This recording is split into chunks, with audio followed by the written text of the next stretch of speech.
El ministro de Hacienda con nosotros, José Manuel Vicente, Jochi Vicente. Hay muchos temas de actualidad, la gente espera que le expliquen bien esto de la amnistía fiscal. Ayer el ministro hizo un anuncio importante, que el balance de la deuda respecto al PIB bajó casi 5 puntos con relación al 2020. Sí. Eso es récord, nos está colocando como en el cuarto lugar entre los países de la región que más han bajado. Está el proyecto de presupuesto, hay muchas cosas. Con los buenos días te voy a hacer una pregunta que tal vez contraviene las normas, porque la gente está esperando esos temas gruesos, y es lo del presupuesto complementario y si hay un dinerito para la Junta Central Electoral. Comencemos por ahí, Jorge. Bueno, el presupuesto, como dice el amigo Rijo, que no le gusta que digan presupuesto complementario, es un presupuesto reformulado. O sea que una de las cosas que nosotros vamos a dejar es que vamos a cambiarle ese nombre. Bueno, está bien, ya eso lo resiste, pero no, es igual que si le sobran 4.000 millones de educación, ustedes lo mandan o lo pretenden enviar a otro sitio. Eso es. Eso no. Mira, con el presupuesto reformulado se está trabajando, el Poder Ejecutivo va a presentar un presupuesto reformulado. De hecho, yo le comentaba fuera del aire que ayer en trabajo precario al cual el presidente nos tiene sometido, nos fuimos del Palacio a las 12 de la noche y estábamos viendo temas relacionados con eso. Eso se someterá, no sé, en el transcurso de las próximas semanas, cuando estemos listos. Y la Junta ha hecho una solicitud de fondo y va a ser atendida. Lo que necesite la Junta para garantizar lo que tiene que ver con las elecciones, el gobierno va a poner todo su esfuerzo, a hacer todos los ajustes del lugar y proveer los recursos de forma tal de que aquí no haya problema con el proceso democrático.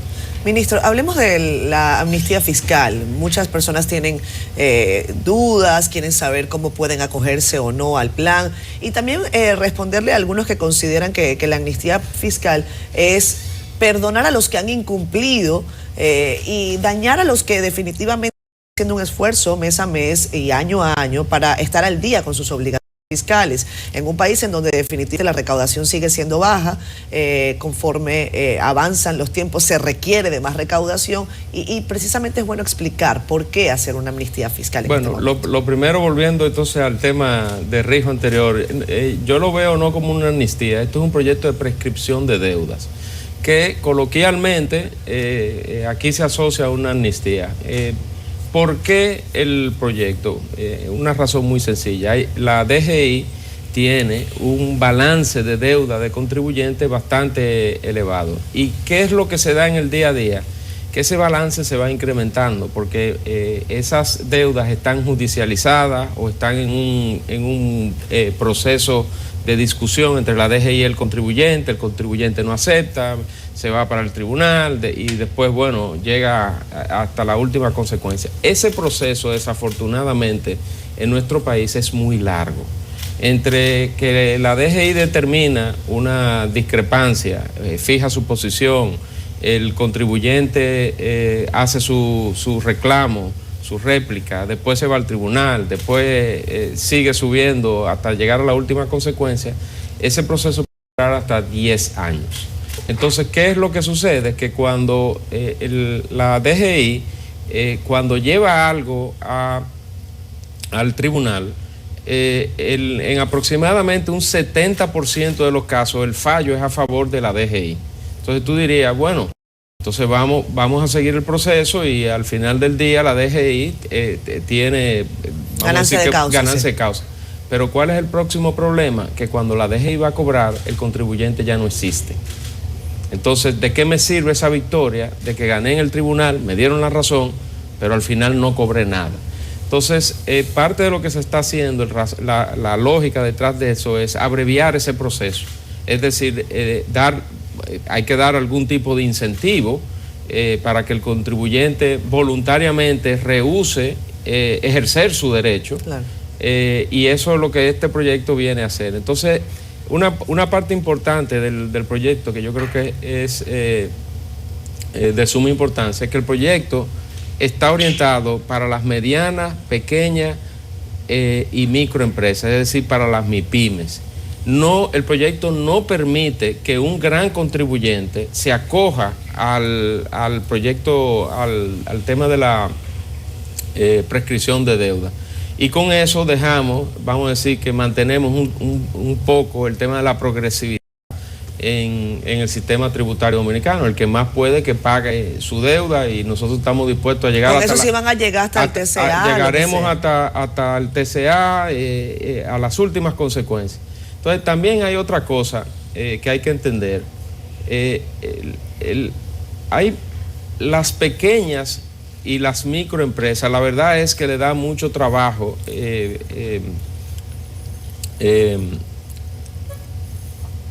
le da mucho trabajo cumplir con sus deberes tributarios. Sí.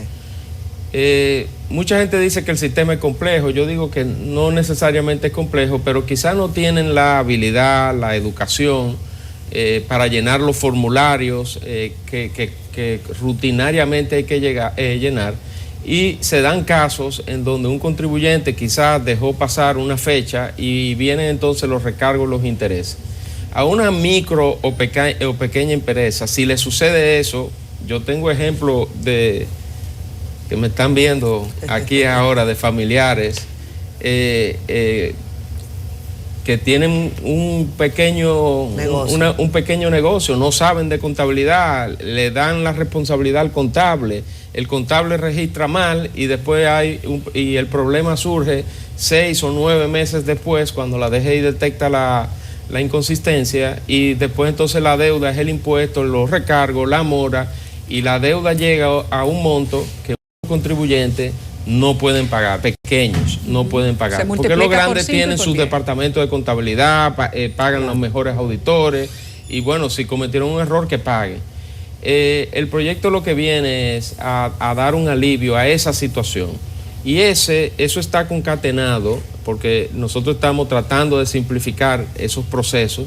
Por eso que ustedes ven la aprobación de la ley de factura electrónica, que es como un complemento a todo esto, porque con esa ley lo que va a suceder es que la DGI va a estar en capacidad de, a ti que eres un pequeño, un mediano empresa, decirte a final de año: mira, como yo tengo todos tus datos, esta es tu declaración jurada. ¿Tú quieres acogerte a esta declaración jurada? Para simplificarlo. Ya la tienes. Tú decides que no, porque entiendes que tiene un error. Perfecto, haz tu declaración jurada normal. Okay. Entonces, nada, el proyecto de ley lo que busca es quitarle a la DGI esas deudas que están ahí, que son incobrables por el tema del proceso, y darle un respiro a esta micro, pequeña y mediana empresa en estos momentos.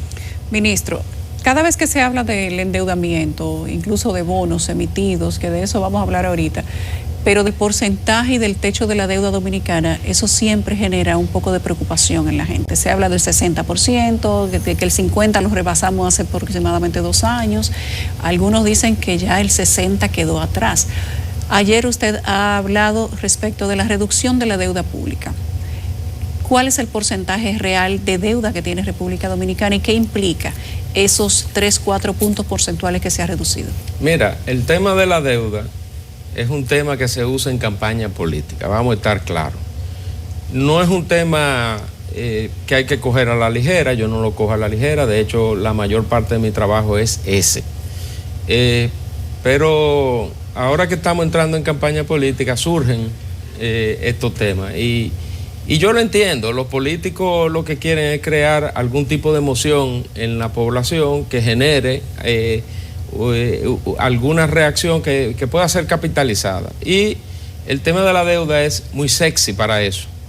Ahora, sacando la parte sexy y la parte política, objetivamente, cuando uno analiza lo que nosotros hemos logrado en medio de 3 choques externos grandísimos: el COVID, la guerra de Ucrania con Rusia, y después los eventos atmosféricos, la tormenta Fiona que tuvimos que enfrentar. En medio de toda esa situación, nosotros hemos logrado reducir el porcentaje de deuda sobre el PIB, que es como se mide la deuda. Cuando yo voy a una reunión con el Fondo Monetario Internacional, con los organismos multilaterales, con los inversionistas que compran deuda con las agencias calificadoras, a mí lo único que me hablan es del porcentaje de la deuda del PIB. A mí no me hablan de el cacareo que tenemos internamente aquí. ¿Y qué es lo que nosotros hemos hecho ahí? La hemos reducido. Nosotros cuando entramos en agosto, la deuda estaba del sector público no financiero en alrededor de 49.8, casi 50, y al cierre de junio, el mes pasado, la deuda como porcentaje del PIB del sector público no financiero estaba en 44.8, una reducción, como dijo Nelson, de casi 5 puntos porcentuales. En América Latina, si uno compara el año 2020, el cierre del 2020, que es cuando se registran las estadísticas, y el cierre del 2022, nosotros fuimos el cuarto país que más redujo su deuda como porcentaje del PIB en Latinoamérica. Y si tú sacas de esos cuatro, que ahí está Argentina, número 1, y Argentina sabemos la problemática de deuda que tiene Argentina y lo ha logrado reducir por los acuerdos que ha tenido que firmar con el fondo, las medidas de restricción que ha tenido. Si tú sacas de ahí también El Salvador, que es creo que es el segundo o el tercer país, por las situaciones que tiene, y nada más deja a los países que no tienen situaciones extraordinarias dentro de sus países, nosotros fuimos el segundo país con situaciones normales que más redujo su deuda como porcentaje del PIB. A mí, cuando yo voy a un roadshow para la venta de bonos soberanos, yo dije hace 2 días que no hay nada más pendejo que $1.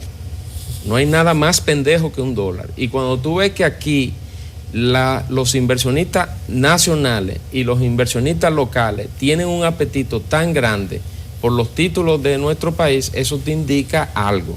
Te indica que tienen confianza en el país, que no les preocupa el nivel de deuda con relación al PIB, y te indica también que están comprometidos, que tienen confianza con este gobierno, que se ha manejado muy prudentemente en todo el tema de las finanzas públicas. Pero cuando se descuentan los puntos porcentuales de la reducción de la deuda pública respecto del PIB, ¿en cuánto queda la deuda pública dominicana ahora? Estamos en 44.8% del PIB. 44.8. El sector público no financiero, que es la que maneja Hacienda. El otro país es Brasil. Argentina, El Salvador y Brasil, nosotros estamos en 4º lugar. Lo que tú dices Argentina es verdad. Argentina le rebajan 3 cheles y redujo. Claro. Pero eso está kilométrico. Me gusta que ustedes trabajan los plazos del presupuesto. Ya hubo una primera reunión a principio de mes, que es lo que manda el librito. Yo sé que van a estar listos. El librito no, la ley.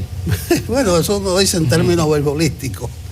Van a estar listos el 1 de octubre, lo van a presentar, que tiene su ventaja, porque eso le permite pasarlo con mayoría simple. Para que él lo presentaba en diciembre y comenzaba el año próximo con el del anterior, pero ustedes se han manejado ahí. Pero es un presupuesto ya que apunta a deficitario. Se habla de 3.1, pero se dice que va a ser ligeramente mayor el del 24 que el del 23. Estamos en lo mismo nosotros. Ahí vienen los bonos, ahí viene la cosa. Bueno, pero es que fíjate, Nelson, el endeudamiento siempre va a existir. Y el endeudamiento no es malo de por sí.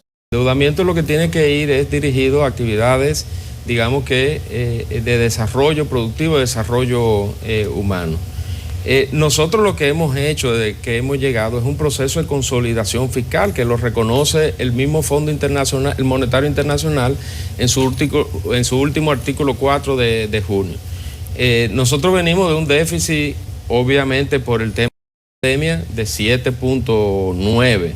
Nosotros estamos, como tú bien dices, el presupuesto, los lineamientos presupuestarios que aprobó el Consejo de Ministros la semana pasada apuntan a un déficit de 3.1. Nosotros venimos consolidando el tema del déficit, porque el tema el déficit y la deuda son dos espejos, son dos caras de un mismo espejo.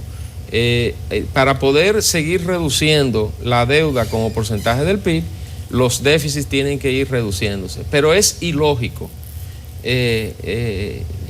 imposible también pensar que tú puedes reducir el déficit del sector público de la noche a la mañana.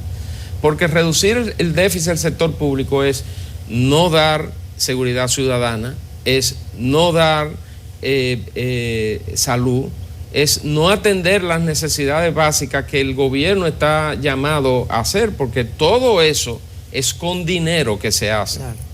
Y si yo tengo que reducir el déficit más o menos un 3% del PIB, a grandes rasgos son 230 mil millones de pesos. Si yo le tengo que quitar al presupuesto nacional 230 mil millones de pesos el año que viene, aquí hay una crisis grande social, porque son necesidades que no van a ser atendidas. Ahora, eso no quiere decir que nosotros no trabajemos para la reducción de eso. Y por eso, en cierta forma, nosotros sometimos recientemente, hace como un mes, un proyecto de ley de responsabilidad fiscal, que lo que hace ese proyecto es fija una meta de deuda a largo plazo, 2035, y establece una regla que permite, que no es más la regla, aunque es una regla de gasto, lo que en esencia está haciendo la regla es conteniendo los déficits año tras año. Pero al aplicar esa regla permite que los déficits vayan cayendo paulatinamente, sin armar un lío de marca mayor aquí en el país, y que lleguemos a ese objetivo de deuda que está planteado. ¿Cuál es el objetivo? ¿Cuál es el objetivo? 40% del sector público no financiero. Ministro, nosotros estamos ahora en 44.8. Hay una recurrente pregunta y, por cierto, mañana estará acá con nosotros Antoliano Peralta, consultor jurídico de la presidencia, a quien yo en alguna oportunidad le pregunté cuál era el mayor problema que tenía el gobierno, cuál era el principal dolor de cabeza, y me dijo la falta de cuarto. En un argot bien coloquial, la falta de dinero. Y muchos se preguntan, incluso al principio de la administración del presidente Abinader, qué estaba pasando con el gasto, cómo lo hacían, el dinero que quedaba en algunas dependencias, mientras que en otras faltaba recurso. Y entiendo que ese quizás sea un dolor de cabeza también para usted, que tiene que en algunos momentos restringir porque no alcanza, pero de repente se queda dinero sin ejecutar en algunas dependencias.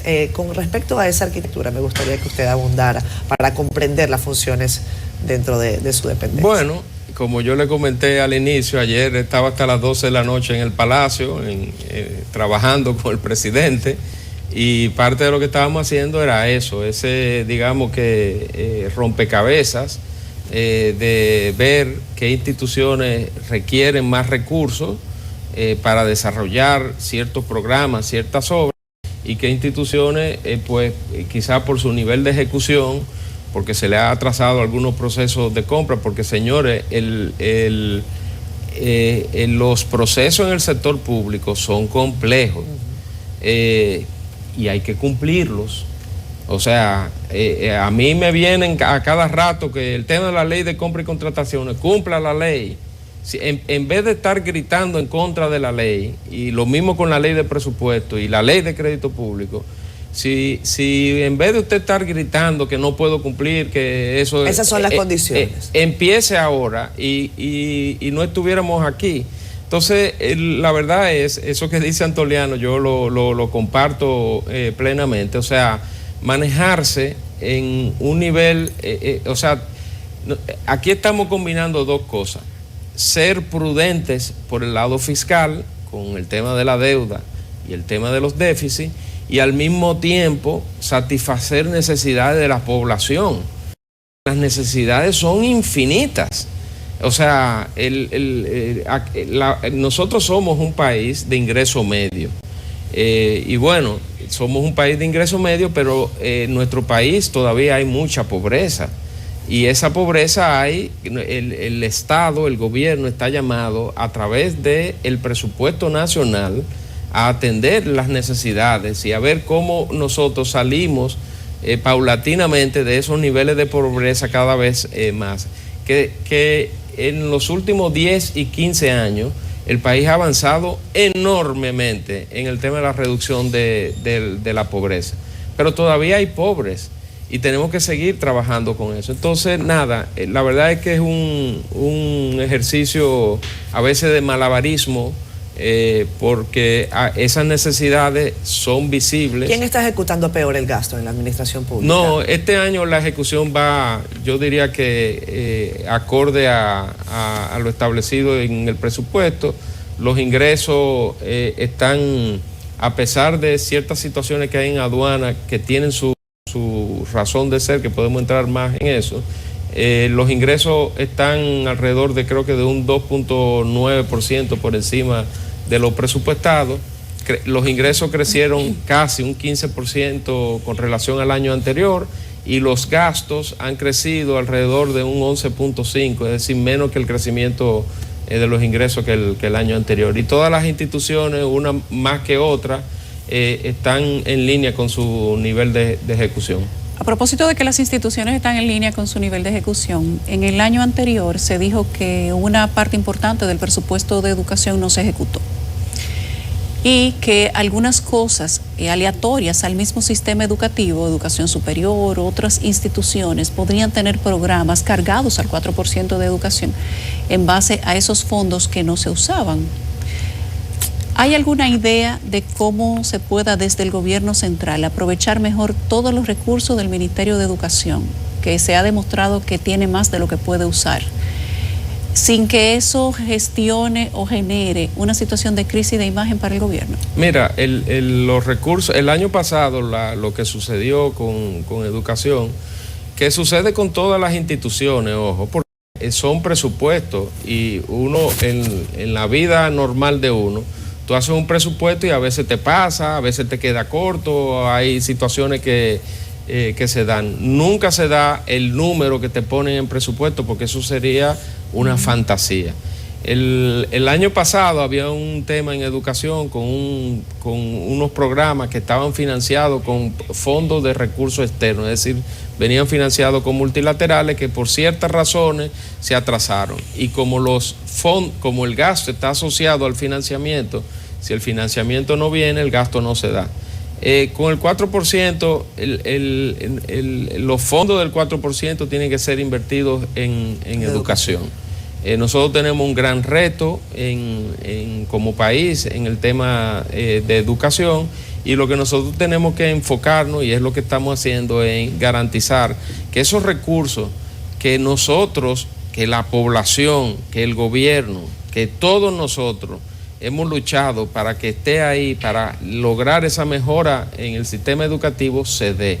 Ahora, para eso todos los actores tienen que poner de su parte. El gobierno está poniendo, digamos, que una parte principal, que es poner los recursos para garantizar que la educación de nuestros niños, de nuestros hijos, sea la mejor posible. Yo te diría que lo que hay que enfocarse, el reto es ejecutar ese 4% en temas que vayan orientados a mejorar la educación de nuestros niños. Oye, son muchas las presiones puntuales, coyunturales que tiene el Ministerio de Hacienda. Bueno, la que tiene el gobierno en sentido general, tiene que estar dando respuesta. Y a veces no hay chance de mirar estratégicamente. Probablemente, si hay reelección, a ustedes les va a tocar el presupuesto del 25. Pero quizá el presupuesto del 25 tenga las mismas presiones que del 23, porque ahora no se pueden hacer grandes reformas y grandes cambios porque se daña el esquema. No encontré como tú pensabas antes. Hemos hablado mucho con esto de presión tributaria, de reforma fiscal. No bien como tú pensabas antes. Claro, tú no puedes ejecutar ahora, tal vez, lo que tú pensabas y lo que tú crees del desarrollo a largo plazo del país. Pero vamos a seguir en esto mismo todo el tiempo, y no se van a encarar la grande tarea. Mira, Nelson, yo sigo pensando de la misma forma. Pero actúa distinto. No, yo no actúo distinto, no, yo actúo de la misma forma. Tú puedes buscar todas mis entrevistas, todos mis escritos, yo soy coherente con las posiciones. Yo cuando voy, una de las dos preguntas que salen cuando voy al extranjero para todo el tema de los organismos multilaterales, las emisiones de deuda, ¿qué pasa con la reforma? Con la reforma fiscal. Y yo le digo, bueno, la decisión es que no hay reforma. Bueno, pero ¿qué va a pasar? ¿Qué va a pasar? Nada, no va a pasar nada. Va a pasar que nos vamos a ajustar, el gobierno se ajusta a la realidad que tiene. ¿Pero eso es este año o en el próximo cuatrienio? Yo te digo en términos generales, porque la preocupación es, bueno, pero es que sin la reforma tú no vas a poder darle sostenibilidad a la deuda. No, la sostenibilidad de la deuda está garantizada, porque al final del día esto es asignación de recursos presupuestarios. Yo tengo que asignar recursos dentro del presupuesto para el repago de la deuda. Y si nosotros tenemos una situación que no permite una reforma, pues nos tenemos que ajustar a los recursos que tenemos y garantizar el pago de la deuda dentro de todo eso. Obviamente que bajo la situación actual hay necesidades de la población que no pueden ser atendidas, porque la expansión, por ejemplo, de cobertura de, qué sé yo, por decirte algo, de construir más hospitales, tiene un tope que es el presupuesto de salud. Y si a salud no le puedo enviar más dinero porque tengo que atender el 4% de la educación, tengo que atender el tema de el repago de la deuda, pues nosotros nos manejaremos con el presupuesto que sea posible dentro de las demás estructuras. Dicho eso, nosotros como país tenemos que entender, y yo lo he dicho, y me van a criticar por lo que voy a decir ahora, el gasto el gasto público de República Dominicana es uno de los más bajos del mundo. Y para tú desarrollar un país, ¿verdad?, tú no lo puedes hacer en base de un Estado constreñido que no puede dar respuesta a ciertas situaciones. Tú no puedes pedir, por un lado, que mejore la seguridad ciudadana, que haya más policías en la calle, que haya más hospitales, y por el otro lado venirme con el tema de que quieres que quites el déficit, porque las dos cosas no son compatibles. El déficit está para cubrir, ¿verdad?, esa parte que las recaudaciones no dan, cubrir el gasto de las recaudaciones no dan. Entonces, en algún momento eso nosotros vamos a tener que sentarnos y discutirlo abiertamente. ¿Qué sociedad es la que queremos? ¿Queremos la misma sociedad que tenemos ahora, con las restricciones que tenemos ahora, o queremos otro tipo de sociedad que no vamos a pensar que vamos a llegar a ser Suecia y Noruega y en fin? Y para eso hay que darle recursos al sector público, porque con los recursos que tenemos los resultados van a ser los que estamos teniendo ahora, que dicho sea de paso, son mucho mejor que lo que teníamos en el pasado, porque nosotros hemos hecho de tripa corazón con el presupuesto público que nosotros tenemos. Nosotros tenemos un presupuesto que tenemos, por un lado, el tema de la responsabilidad fiscal, y por el otro lado estamos maximizando esos recursos que están yendo a ciertas dependencias, de forma tal de aumentar la calidad de los servicios que nosotros damos. Ministro, sobre la mesa también está el asunto de los subsidios. Y sobre si esos subsidios que normalmente hay gente que ya da por sentado y que van a llegar todos los meses, si esa cartera de subsidios crece o si más bien se achica con el tiempo, porque deberían ser un instrumento no solamente de estabilización y de ayuda, sino también un instrumento para que se canalice el desarrollo. Sin embargo, ¿cuál es el análisis que está haciendo el Ministerio de Hacienda con respecto a esos subsidios que están ahora mismo en el país? Si se van a ensanchar, si por el contrario van a buscar ustedes alguna manera de constreñir de la mejor manera posible, en función de que de que los recursos siempre son finitos y que el asunto está ahí en jaque. Mira, los subsidios hay que dividirlo en varios, sí, porque el tratamiento es diferente dependiendo del tipo de subsidio. Los subsidios del año fueron significativamente mayor lo que han sido este año. Porque, bueno, uno de los subsidios más grandes que tuvimos que incurrir el año pasado para enfrentar el tema inflacionario fue el tema del subsidio a los combustibles. Correcto. Nosotros gastamos el año pasado, no me acuerdo, 25.000, 30.000 millones de pesos, y eso amortiguó en 2 puntos porcentuales la inflación le quitamos 2 puntos porcentuales a la inflación del país. Eso ya se está reduciendo a la mínima expresión, porque el subsidio se diseñó de una forma que automáticamente se ajustara.